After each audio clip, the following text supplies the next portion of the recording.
Jonas, chapitre 1. La parole de l'Éternel fut adressée à Jonas, fils d'Amittai, en ces mots.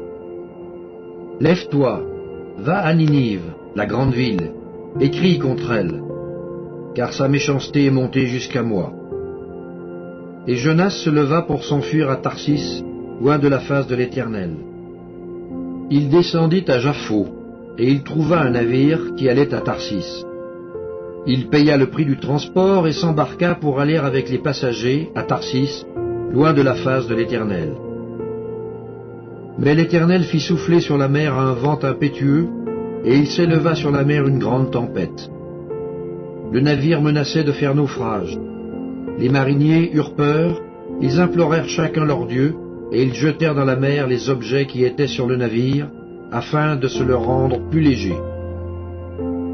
Jonas descendit au fond du navire, se coucha et s'endormit profondément. Le pilote s'approcha de lui et lui dit « Pourquoi dors-tu ? Lève-toi, invoque ton Dieu. Peut-être voudra-t-il penser à nous, et nous ne périrons pas. » Et ils se dirent l'un à l'autre « Venez, et tirons au sort pour savoir qui nous attire ce malheur. » Ils tirèrent au sort, et le sort tomba sur Jonas.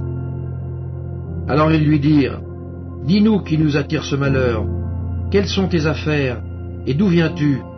Quel est ton pays, et de quel peuple es-tu » Il leur répondit « Je suis hébreu, et je crains l'Éternel, le Dieu des cieux, qui a fait la mer et la terre. »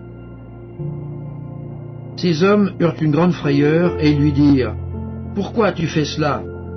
Car ces hommes savaient qu'ils fuyaient loin de la face de l'Éternel, parce qu'il le leur avait déclaré.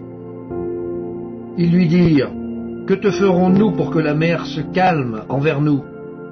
Car la mer était de plus en plus orageuse.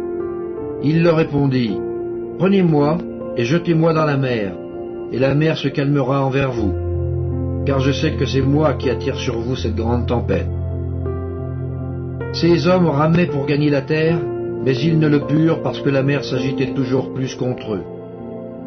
Alors ils invoquèrent l'Éternel et dirent « Ô Éternel, ne nous fais pas périr à cause de la vie de cet homme, et ne nous charge pas du sang innocent. Car toi, Éternel, tu fais ce que tu veux. » Puis ils prirent Jonas et le jetèrent dans la mer. Et la fureur de la mer s'apaisa. Ces hommes furent saisis d'une grande crainte de l'Éternel, et ils offrirent un sacrifice à l'Éternel, et firent des vœux. Jonas, chapitre 2. L'Éternel fit venir un grand poisson pour engloutir Jonas, et Jonas fut dans le ventre du poisson 3 jours et 3 nuits. Jonas, dans le ventre du poisson, pria l'Éternel son Dieu. Il dit, « Dans ma détresse, j'ai invoqué l'Éternel, et il m'a exaucé.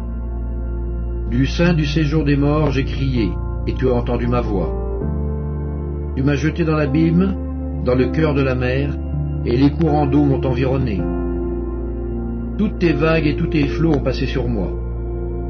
Je disais, je suis chassé loin de ton regard, mais je verrai encore ton saint temple. Les eaux m'ont couvert jusqu'à m'ôter la vie, l'abîme m'a enveloppé, les roseaux ont entouré ma tête, je suis descendu jusqu'aux racines des montagnes, les barres de la terre m'enfermaient pour toujours. Mais tu m'as fait remonter vivant de la fosse, Éternel mon Dieu. Quand mon âme était abattue au-dedans de moi, je me suis souvenu de l'Éternel, et ma prière est parvenue jusqu'à toi, dans ton saint temple. Ceux qui s'attachent à de vaines idoles éloignent d'eux la miséricorde. Pour moi, je t'offrirai des sacrifices avec un cri d'action de grâce. J'accomplirai les vœux que j'ai faits, le salut vient de l'Éternel. L'Éternel parla au poisson, et le poisson vomit Jonas sur la terre. Jonas, chapitre 3. La parole de l'Éternel fut adressée à Jonas une seconde fois en ces mots. Lève-toi, va à Ninive, la grande ville, et proclame-y la publication que je t'ordonne. Et Jonas se leva, et alla à Ninive selon la parole de l'Éternel. Or Ninive était une très grande ville, de 3 jours de marche. Jonas fut d'abord dans la ville une journée de marche. Il criait et disait « Encore 40 jours, et Ninive est détruite. » les gens de Ninive crurent à Dieu, ils publièrent un jeûne et se revêtirent de sacs, depuis les plus grands jusqu'aux plus petits. La chose parvint au roi de Ninive, il se leva de son trône, ôta son manteau, se couvrit d'un sac et s'assit sur la cendre. Et il fit faire dans Ninive cette publication par ordre du roi et de ses grands. Que les hommes et les bêtes, les bœufs et les brebis, ne goûtent de rien, point, et ne boivent point d'eau. Que les hommes et les bêtes soient couverts de sacs, qu'ils crient à Dieu avec force, et qu'ils reviennent tous de leur mauvaise voie et des actes de violence dont leurs mains sont coupables. Qui sait si Dieu ne reviendra pas et ne se repentira pas, et s'il ne renoncera pas à son ardente colère, en sorte que nous ne périssions point. Dieu vit qu'ils agissaient ainsi et qu'ils revenaient de leur mauvaise voie. Alors Dieu se repentit du mal qu'il avait résolu de leur faire, et il ne le fit pas. Jonas, chapitre 4.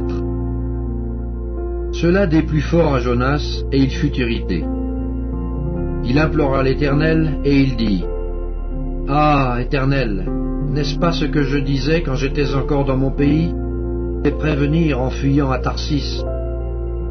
Car je savais que tu es un Dieu compatissant et miséricordieux, lent à la colère et riche en bonté, et qui te repent du mal. Maintenant, Éternel, prends-moi donc la vie, car la mort m'est préférable à la vie. » L'Éternel répondit, « Fais-tu bien de t'irriter » Et Jonas sortit de la ville et s'assit à l'orient de la ville. Là, il se fit une cabane et s'y tint à l'ombre, jusqu'à ce qu'il vit ce qui arriverait dans la ville. L'Éternel Dieu fit croître un ricin qui s'éleva au-dessus de Jonas pour donner de l'ombre sur sa tête et pour lui ôter son irritation. Jonas éprouva une grande joie à cause de ce ricin. Mais le lendemain, à l'aurore, Dieu fit venir un ver qui piqua le ricin, et le ricin sécha. Au lever du soleil, Dieu fit souffler un vent chaud d'Orient, et le soleil frappa sur la tête de Jonas, au point qu'il tomba en défaillant. Il demanda la mort et dit, « Parle à la vie. » Dieu dit à Jonas, « Fais-tu bien de t'irriter à cause du ricin ?» Il répondit, « Je fais bien de m'irriter jusqu'à la mort. » Et l'Éternel dit, « Tu as pitié du ricin qui ne t'a coûté aucune peine et que tu n'as pas fait croître, qui est né dans une nuit et qui a péri dans une nuit?